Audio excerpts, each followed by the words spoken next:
最后学般若的有几个果位，或者是他的功德。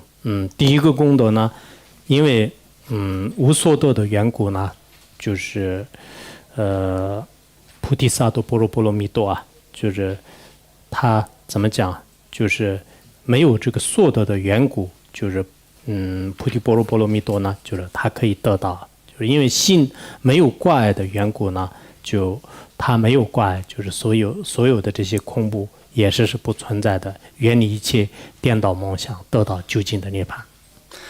So and then it talk about the merits of realizing emptiness. It says that actually there's no wisdom and when there's no attainment. And so because of this no attainment, so the merit is that bodhisattva depend on purification of wisdom. And then their minds have no obstructions, no afflictive emotions. Because it has no obstructions, they will have no fear at all.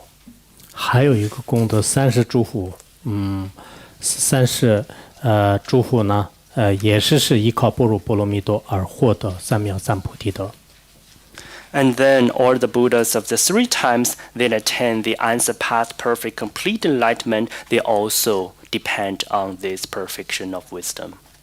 那最终这个它的功德是什么样呢？实际上这个心经呢，就是它显宗密宗的一个综合的，它也是一个叫咒语。So what is the merit of it is actually Heart Sutra is a combination of the Sutrayana and Vajrayana. So the Heart Sutra can also serve as a mantra.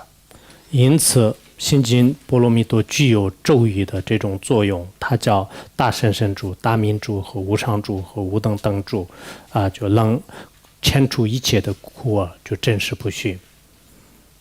So the Heart Sutra can function like the mantra. So here it said, therefore, the great mantra of the perfection of wisdom, the mantra of great knowledge, the supreme mantra, the mantra equal to the unequal, pacify all suffering. 所以这个咒语的话呢，就是揭谛揭谛波罗揭谛波罗僧伽揭谛，菩提说话。我们藏语当中就大家谈嘎德嘎德巴拉嘎德巴拉僧伽德波德耶说话。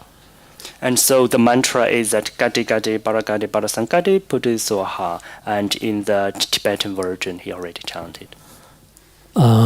这是一个我看到就简单的字面上吧。以前就是讲过很多比较广一点的。如果它的每一个词义就是想要就比较广泛的了解的话呢，汉语上也有，就英文的话那就是也有翻译的。Just now I finished the brief literal meaning of the Heart Sutra. Actually, there are lots of detailed explanation of it, both available in Chinese and in English.